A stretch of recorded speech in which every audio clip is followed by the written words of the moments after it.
हम उसे कबीर साहब कहते हैं। ये हम सभी आत्माओं के जनक हैं, ये हमारे हमदर्द हैं। हम अपनी गलती से यहाँ इस गंदे लोक में फंस चुके हैं। हम इस काल के लोक में दलदल में फंसे हुए हैं और जन्म और मृत्यु का रोग लगा के इस काल ने हमें यहाँ छोड़ दिया। परमात्मा आते हैं, हमारे ऊपर रहम करते हैं।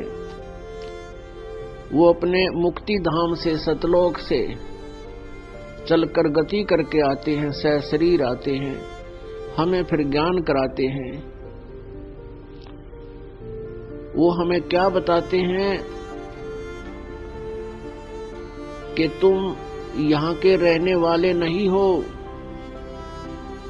आप मेरे पास रहा करते थे सतलोक में, जहाँ तुम्हारा जन्म और मृत्यु नहीं होता था।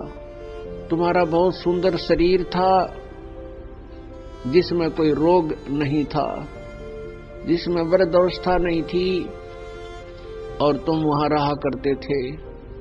तुमने एक भयंकर गलती की जिस कारण से तुम इस काल के साथ यहाँ आ गए।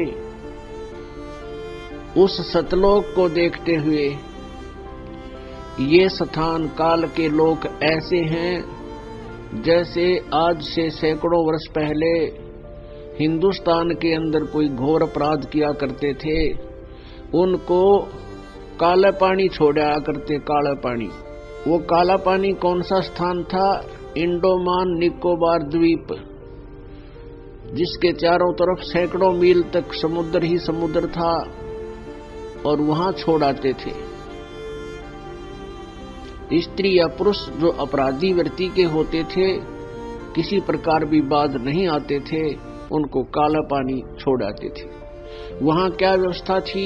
वहां अड्डे का राज, कोई खाने पीने की व्यवस्था नहीं, ना कोई मकान झोपड़ी।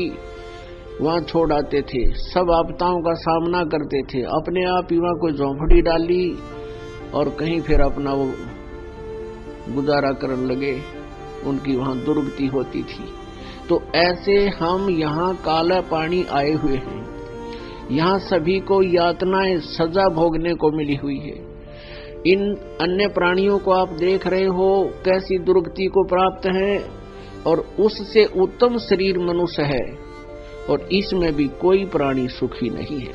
चाहे यहाँ का प्रधानमंत्री है, चाहे राष्ट्रपति है, चाहे पूरी पृथ्वी का शासक है, चाहे कोई इंद्र बना है, स्वर्ग का राजा है, चाहे ब्रह्मा विष्णु महेश है, ये सभी दुखी हैं।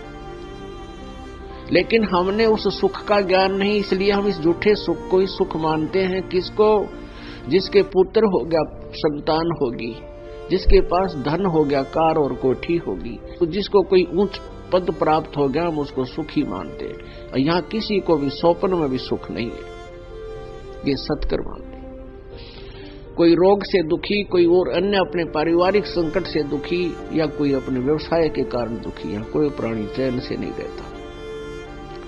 तो परमेश्वर ने आके बताया कि यहाँ से तुम्हारे छूटने की एक विधि बताता हूँ, तुम उसको सुनो और उसके ऊपर अमल करो। और वो साधना, वो विधि ना अपनाने से आप यहाँ कष्ट पे कष्ट उठा रहे हो। उसके लिए हमें क्या याद दिलाते हैं? मानुष जन्म दुर्लभ है, ये मिले न बारंबार। जैसे तरवर से पत्ता टूट गिरे, भाई फेर न लागे डार। ये मानुष जन्म आपको इसलिए परमात्मा ने दिलवाया है ना, ये काल आपको मनुष्य शरीर भी नहीं देता है। इसलिए दिलवाया कि ये इस मनुष्य जीवन में मुझे पहचान लेंगे और मेरी बताए अनुसार साधना करके मेरे पास लौट आएंगे, और वहां ये फिर सदा के लिए सुखी हो जाएंगे।